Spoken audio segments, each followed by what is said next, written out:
Indian Removal Act. Well, sounds like something in Germany in the 1930s. It's America in the 1830s. In fact, Adolf Hitler often referenced America's dedication to manifest destiny and doing whatever necessary to tame the entire country. A quote from a speech, accomplished in the form of forcefully relocating Native American communities who got in the way to reservations or killing those who didn't cooperate. The standard term in government circles was the Indian problem. A similar phraseology was used in Germany.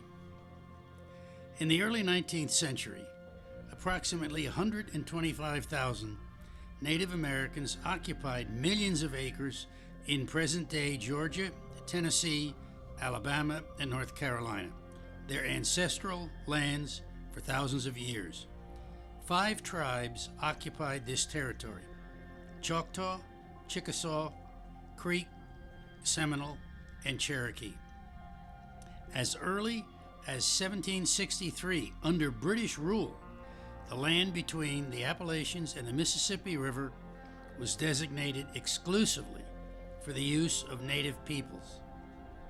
In 1829, gold was discovered in Georgia, resulting in hordes of miners and other whites ignoring existing laws and the state agitating for control over Indian territory. Then President Andrew Jackson campaigned for and passed the Indian Removal Act in 1830, which gave the federal government power to exchange existing tribal land for land in the, quote, Indian colonization zone in Oklahoma, with several assurances, most of which were ignored or squandered in government corruption. Additionally, no coercion was to be employed. It too was ignored, with large groups of Cherokees removed at bayonet point. The actual removal process stretched over roughly 9 years.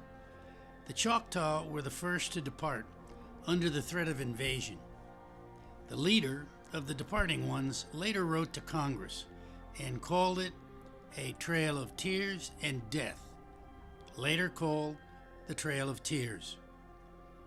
In 1832, the Supreme Court ruled these lands constituted sovereign nations and not subject to state laws. This was ignored by Jackson, the military, and all forms of speculators, miners, and white settlers. The then President Van Buren sent 7,000 troops to round up the Cherokee and began the 1,200-mile march. An estimated 5,000 died from starvation, disease, weather, and broken spirits. A year later, 3,500 of the 15,000 Creeks died on the trail. The total death toll is impossible to document, but records indicate a total of 90,000 Native Americans were relocated, with the possibility 15,000 dying along the way. A former Confederate soldier who participated in the march is quoted, "I fought through the Civil War, saw men shot to pieces and slaughtered by the thousands, but the Cherokee removal was the cruelest work I ever knew." Although not as well known, but the same thing was happening among many of the northeastern tribes as well. It is truly one of the ugliest chapters in American history. Forced marches were not confined to the eastern tribes and the Trail of Tears. In 1864, 8,500 Navajo were forced to travel 300 miles in 2 months from their homelands in Arizona to New Mexico so that settlers could move in. Several hundred died. In the late 1870s, the Cheyenne and Arapaho were forced to leave their historic open plains lands and relocate to a large part of today's Oklahoma along the upper Arkansas River.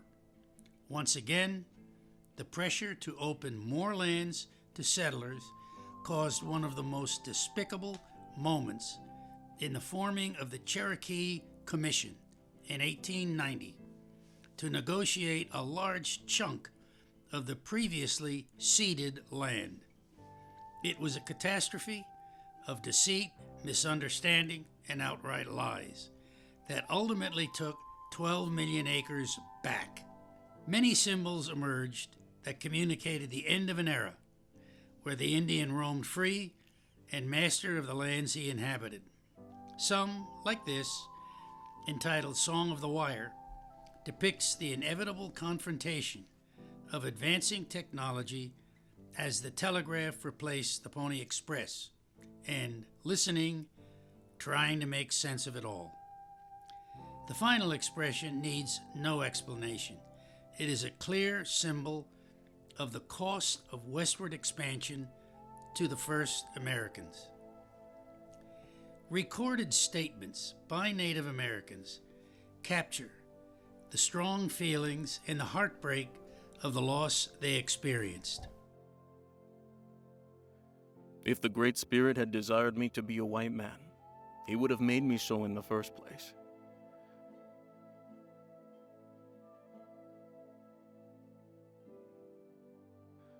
We did not ask for the white men to come here. We did not want your civilization. We would like to live as our fathers did, and their fathers before them.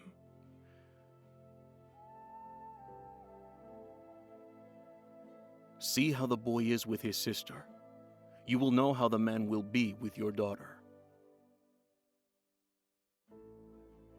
When a man prays one day and steals 6, the Great One thunders and the Evil One laughs.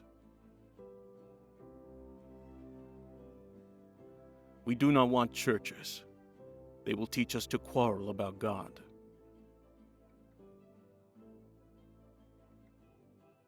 Black Hills is my land and I love it. Whoever interferes will hear this gun.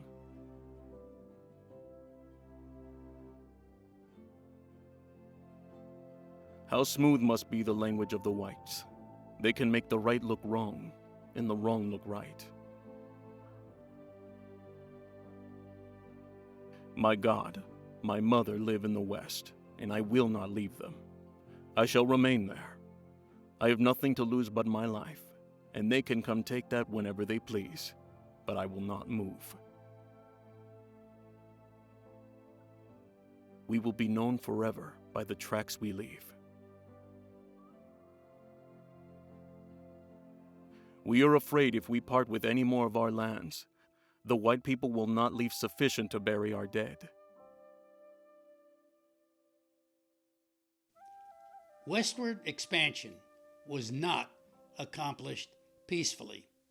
Episode 5, entitled Conflict, acknowledges that reality.